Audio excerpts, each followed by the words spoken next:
இங்கே விபி சிங்கை போற்றுகிறார்கள், எல்லோரும் பேசுகிறார்கள். சட்டசபையில் ஐயா விபி சிங் அவர்களை, சமூக நீதி காவலர் விபி சிங் அவர்களை நாம் நினைவு கூறுகிறோம். நினைவு கூறு, அவருக்கு சிலை வை. ஆனால் விபி சிங்கின் சிந்தனையிலே 69 விழுக்காடு இடஒதுக்கீடை திணித்தவன், கொண்டு போய் சேர்த்தவன். இந்தியாவில் இருக்கிற எல்லா மாநில முதல்வர்கள், ஒடுக்கப்பட்ட பிற்படுத்தப்பட்ட மக்கள், அவர்களுடைய தலைவர்கள், பழங்குடி மக்களின் தலைவர்கள், நாட்டின் முதல் குடிமகன் எல்லோரையும் சந்தித்து இந்த இடஒதுக்கீடுக்கான தேவையை எடுத்து எடுத்து பேசி ஒற்றை மகனாக மண்டல் என்கிறவர் தலைமையிலே மண்டல் கமிஷனை அமைக்க வைத்து 69% இடஒதுக்கீடை பெற்றுத்தந்த பெருமகன் நம்முடைய தாத்தா ஆனமுத்து என்பதை எவரும் மறுக்க முடியாது, மறக்கவும் கூடாது. இன்னைக்கு விபி சிங்குக்கு சிலை மதிக்கிறேன். நாளை உங்கள் மகன் வந்தால் எங்கள் ஐயா ஆனமுத்துக்கு சிலை விழா. ஏன் பேச சொல்லு திராவிடன? சரி தர்க்கம் செய். நீ பெற்றுக் கொடுத்தியா, எங்கள் ஐயா ஆனமுத்து பெற்றுக் கொடுத்தாரு? பேசு பாப்பா. உனக்கு என்ன தகுதி இருக்கு? என் தங்கச்சி காளியம்மா சொன்ன மாதிரி வீடு வீடுக்கு எண்ணி எத்தனை ஓட்டுன்னு நோட்டை கொடுக்க உனக்கு முடியுது. வீடு வீடுக்கு எந்தெந்த சாதி எங்கே இருக்குன்னு எண்ணி அவனுக்கு இடஒதுக்கீடு கொடுக்க முடியாதாடா? டே எப்படி இருக்கு பாருங்க. இந்த சாதி, இந்த ஓட்டு, இந்த வீட்டில் இத்தனை ஓட்டு, 10 ஓட்டு இருந்தா நீட்டு நோட்டு, இந்த நோட்டு நீட்டு இல்லை.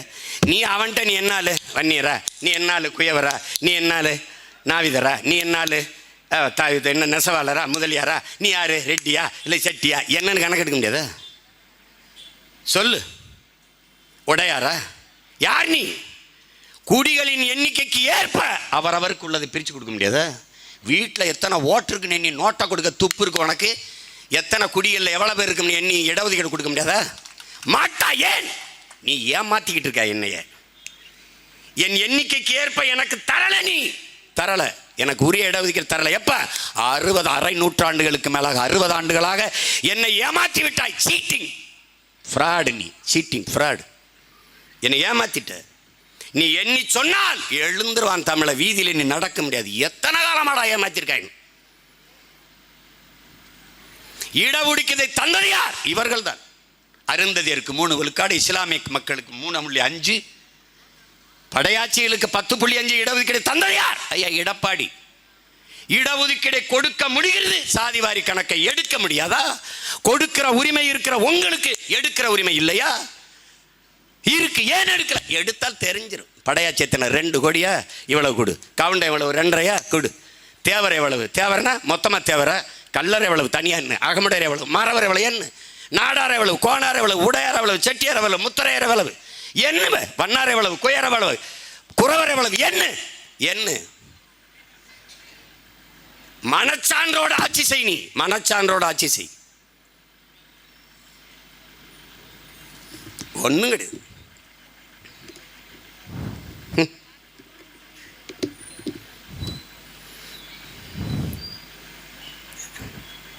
எத்தனை கோட்பாடுகள், எவ்வளவு தத்துவங்களை உள்வாங்கணும். சுபாஷ் சந்திர போஸ் வந்தார் இந்த நாட்டின் விடுதலைக்கு. அவன் என்ன முன் வச்சான்? கொஞ்சம் ரத்தம் தாருங்கள் என் உடன் பிறந்தவர்களே, நான் நிறைய சுதந்திரம் தருகிறேன். நான் எங்கள் தலைவன் வந்தான், அவன் வழி தோன்றலா, நாங்கள் நிறைய ரத்தம் தந்து விட்டோம் உலகத்தீரே, கொஞ்சம் சுதந்திரம் தாருங்கள்னு கேட்டார். இது எங்கள் அரசியல்.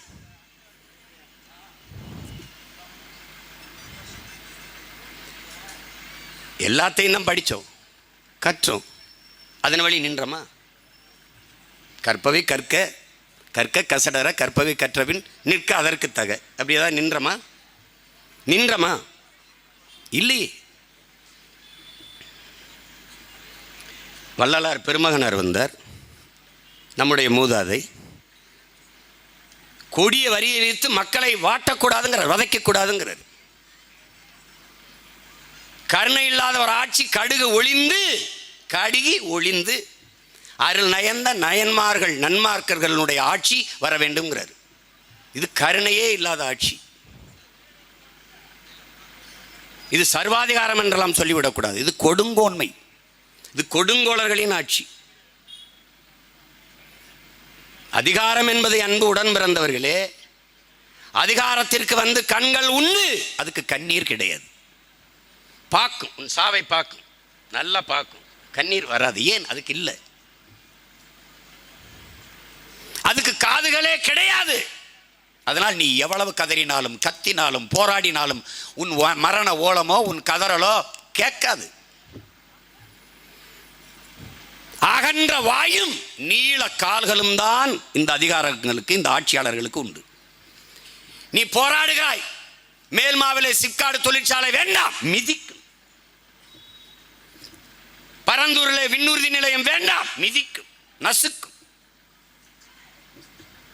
ஸ்டெர்லைட் வேண்டாம், சுட்டு கொல்லும், அடிச்சு நசுக்கும், சிறைப்படுத்தும், சித்திரவதை செய்யும். இந்த நீள கால்களை வைத்து மிதித்து தன் குடிகளை நசுக்கும்.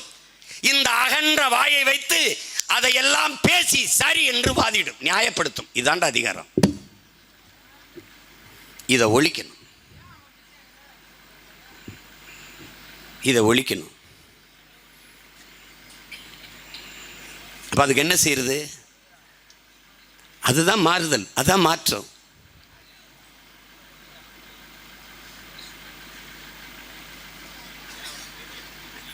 வைகுந்தர் பெருமகனார் வந்தார். இன்னொரு தாத்தன், தாழ கிடப்பவனை தற்காத்து நிற்பதே தர்மம்னர். உலகில் ஒரு கோட்பாடு உண்டு என் உடன் பிறந்தவனே.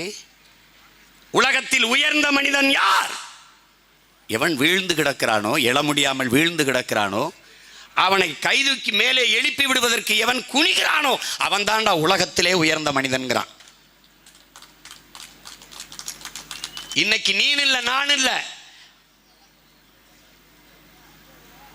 உலகில் மூத்த இனமான பெருத்த தேசியமான தமிழ் தேசிய இனமே கீழே விழுந்து கிடக்கு, தூக்கி விட ஒருத்தனும் இல்லை.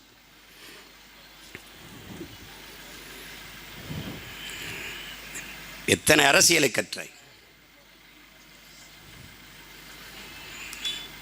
வள்ளுவ பெருமகனார் நல்லாண்மை என்பது ஒருவருக்கு தான் பிறந்த இல்லாண்மையாக்கி கொள்ளல்கிறார்.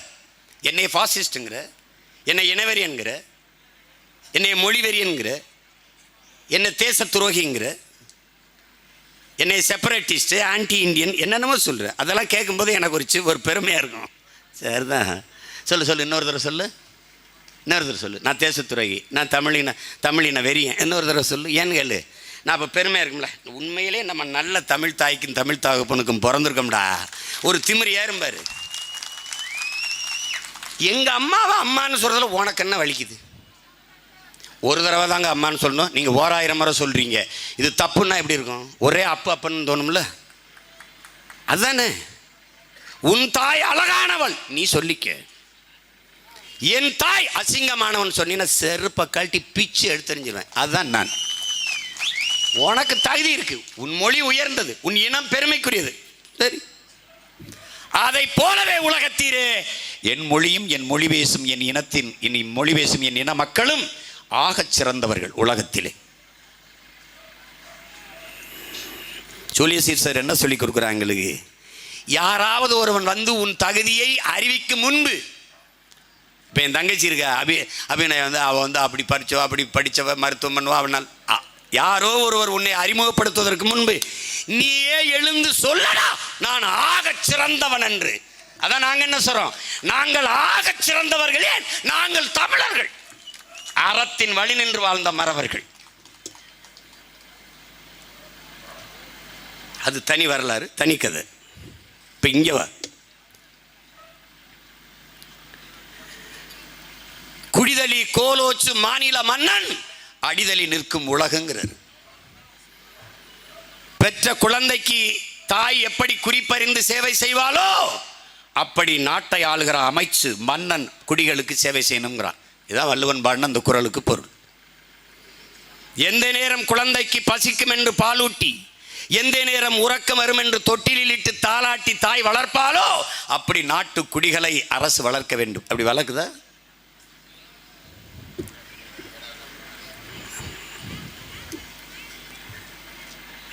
புதுசாக ஒன்றும் இல்லையே. நபி பெருமார்கிட்ட போயிட்டு இந்த மொழி பற்று இனப்பற்று இருக்கலாமா இருக்கக்கூடாதா, சரியா தவறா, இது கேள்வி. மொழி பற்று இனப்பற்று எப்படி தவறாகும்?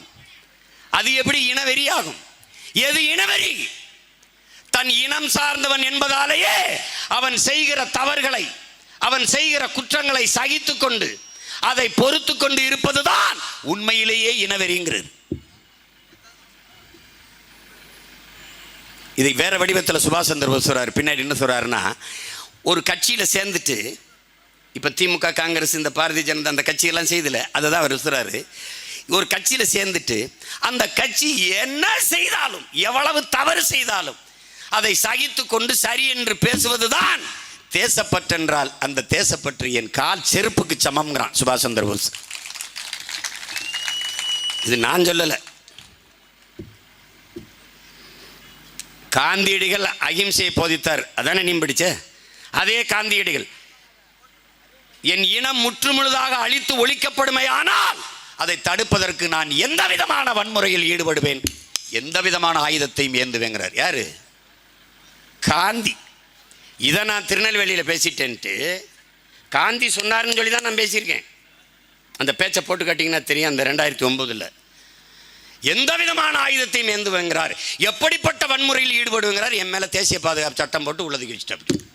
யாரு? தமிழின தலைவர் டாக்டர் கலைஞர், தன்மான தலைவர். இவர் தான்.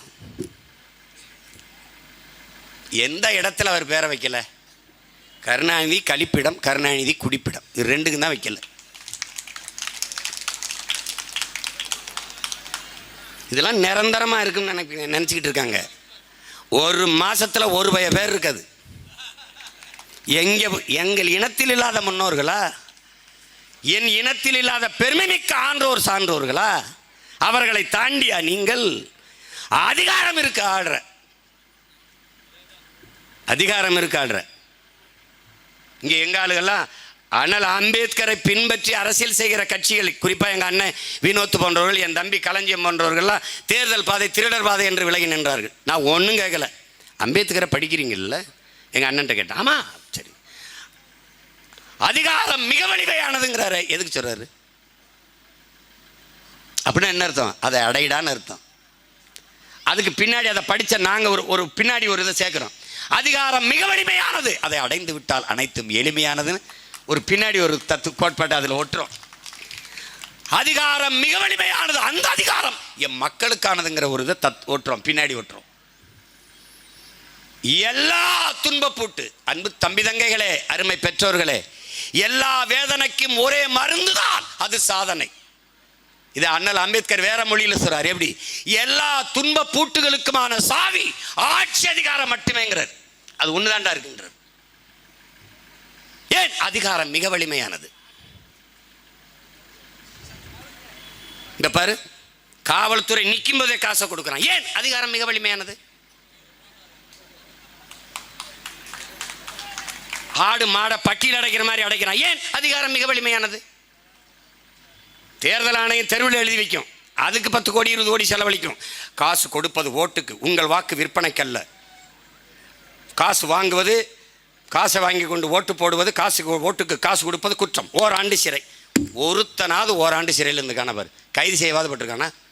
வாங்கினவன் கைது செய்யப்பட்டிருக்கானா? இல்லை கொடுத்தவன் கைது செய்யப்பட்டிருக்கானா? என்ன பண்ணுது தேர்தல் ஆணையம்? பண்ணாது. ஏன்? அது ஒரு நாடக கம்பெனி, டிராமா ட்ரூப்.